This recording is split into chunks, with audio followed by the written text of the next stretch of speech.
Hello everyone, it's Ashton with Keller Williams Realty coming at you live for another Wednesday chat about real estate. I promise my shirt doesn't say anything inappropriate. It says ask me about real estate. I wanted to talk to you today about something that is pretty pertinent this week. A lot of us have been struggling with the storms in Northwest Washington. Skagit and Whatcom County were especially hit hard. So I wanted to talk to you a little bit about when you are house shopping, when you're trying to find your perfect dream house, what are things that you need to be aware of, specifically when it comes to these areas that are at risk to be impacted. It's also going to be a little bit of story time because I just moved from the city, Marysville, to Camano Island, specifically South Camano. It's pretty rural, and so I'm going to use myself as an example of things that I was unaware of when moving from the city to the country. Okay, so first of all, let's chat about flood insurance, and then we'll talk about some other things. If your property is in a 100-year floodplain or a 50-year floodplain or something like that, then you will be required to have flood insurance if you are financing that property. And the cost of flood insurance is going to be wrapped into your mortgage payment.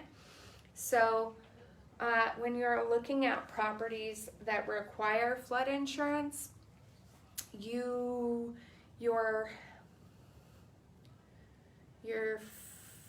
pre-approval letter will shrink because suddenly your payments are going to go up, so that means what you can afford is going to go down.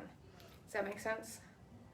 So if you're pre-approved for a $500,000 home because they're expecting you to make $2,400 a month mortgage payments, and that's what you can afford when they run your numbers, so they're approving you for a $500,000 loan, then you decide that you're going to look at a home in Mount Vernon or in Cedar Woolley or in Granite Falls or wherever, and it's within a 100-year floodplain. You might never need to use that floodplain insurance. It might never flood in your lifetime. A lot of homes that are in the 100-year floodplain haven't been flooded in over 100 years. So it might be something that you don't have to worry about, but always better safe than sorry. And if it's within a 100-year floodplain, you will be required to carry flood insurance. Flood insurance, I don't know how much it costs, so I'm just going to throw a number out there, okay? Could cost you $300 a month, okay? So that means your $2,400 a month that the lender thought that you could afford is now going to be $2,100 because $300 of that is going to go into flood insurance. So instead of your $500 that you were pre-approved for, because $2,400 a month, now it's $2,100 a month, which means that you're only approved up to $440. Everybody following? Does that make sense? Okay. So if you're looking at a property that is within a flood area or a floodplain, you will be required to have flood insurance, and honestly, it's in your best interest. Do it.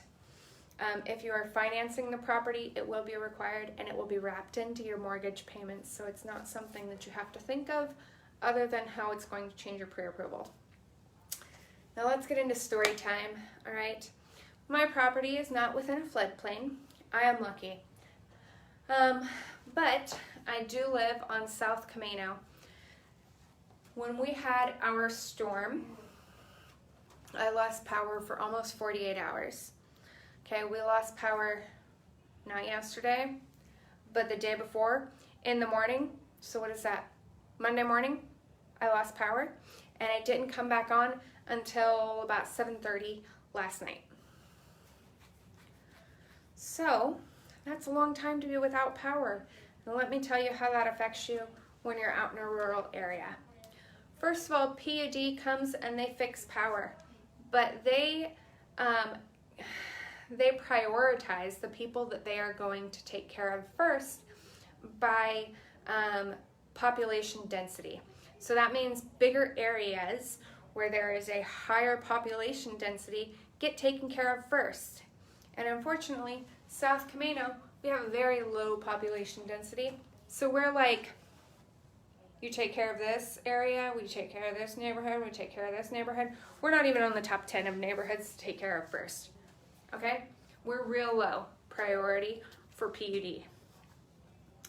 So that means it's going to take me longer in order to get electricity.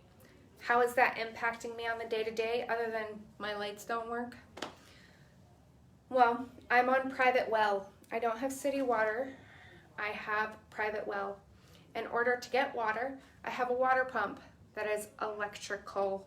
So that means when my power goes out, I also have no water. Okay? My heat is electric. I have no heat. Okay?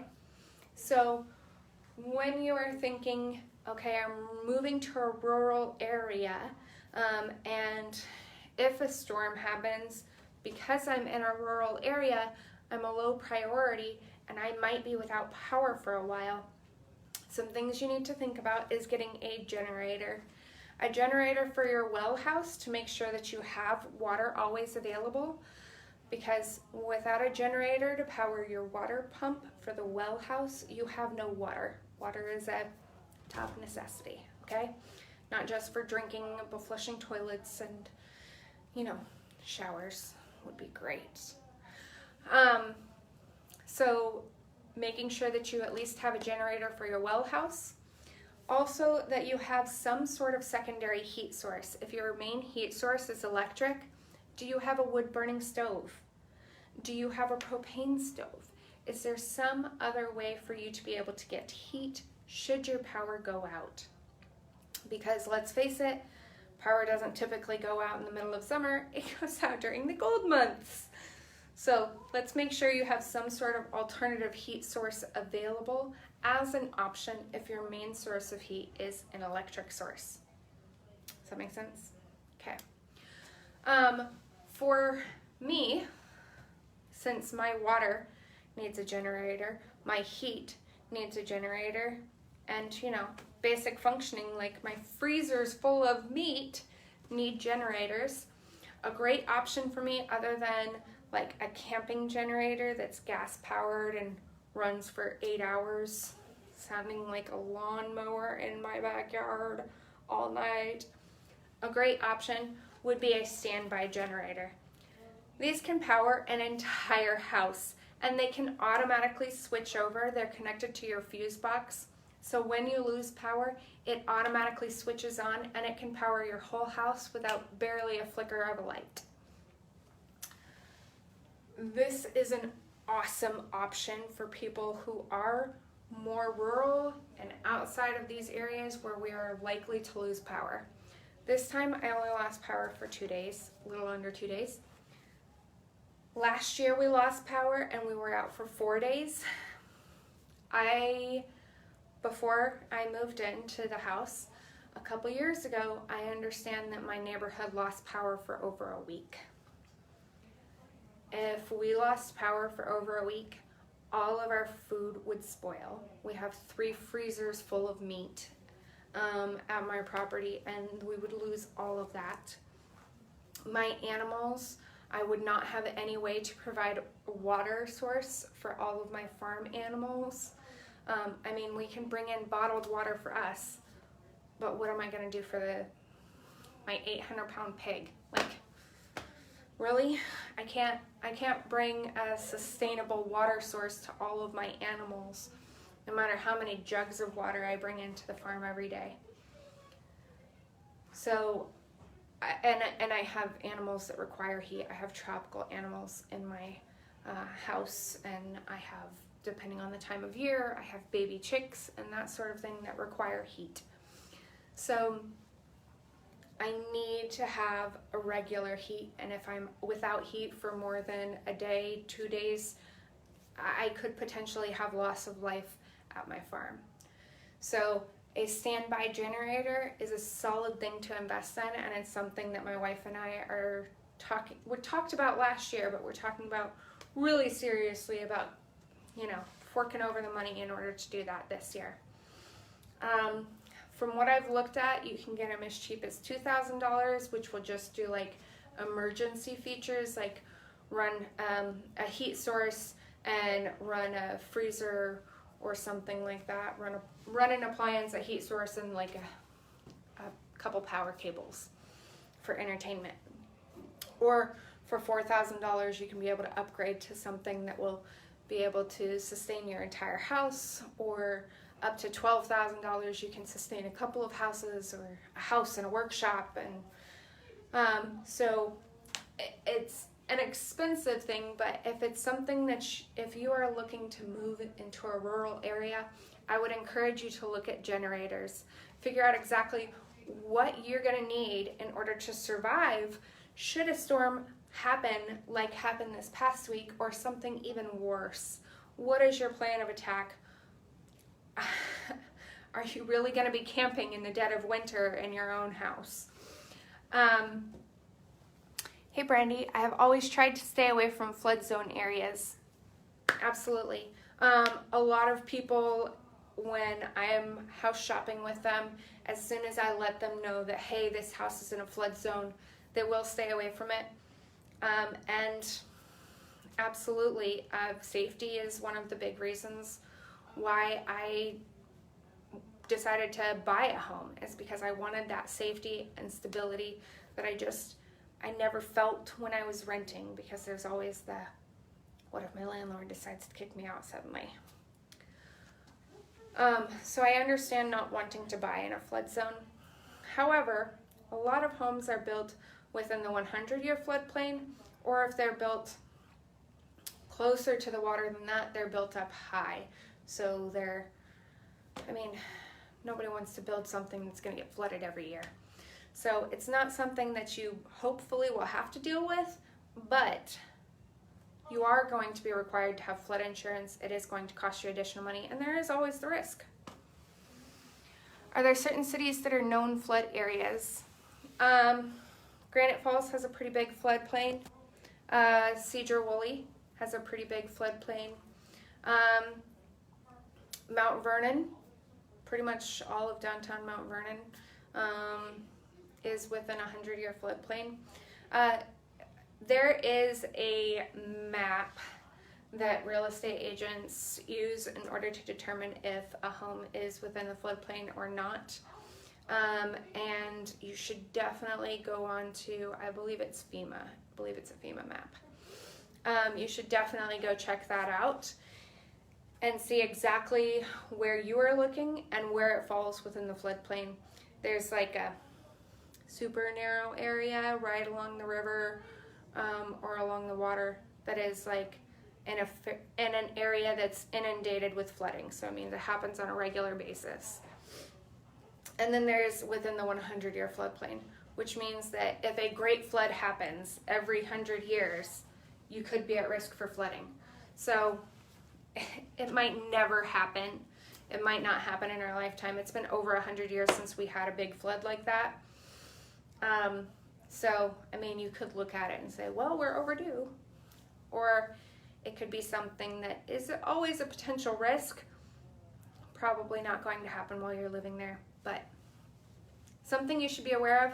And like I said, if you're financing, your lender will require you to have flood insurance on that property. So I dived a little bit off topic, but I just want to recap. When you are a buyer and you are house shopping, if you are looking in an area that is within a floodplain, or if you are looking in an area that's rural, outside city limits, then you definitely need to be thinking, okay, if I were to lose power, if I were to flood, what is my plan to keep myself, my home, and my family safe? For that means that you need to have a plan for a heat source, whether that's a propane heat source or a wood burning stove. You need to have an alternative heat source. You need to have, if you're on a well, you need to have a plan for water, whether that's having, multiple 55-gallon barrels full or having a generator that will be able to power your well pump. And do I just need to get a generator in order to power the important things? And should I get a full-blown generator, a camping generator? You need to figure out exactly what that generator looks like for you, but at least you need to have covered a heat source and a well, a water source, okay? I never even considered these things, because I've always lived in cities. I've lived in town Snohomish, which, I saw flooding, but it never impacted me. I lived in Everett. I've lived in Briar. I've lived in downtown Marysville. And so last year was my first year living in kind of a rural area when I moved to South Camino, and I really saw like, oh crap, we could be without powers for days, not just hours. And how does that affect my living conditions? These are things that you guys need to really think about when you are looking for houses, and figure out what your plan is should something like that happen.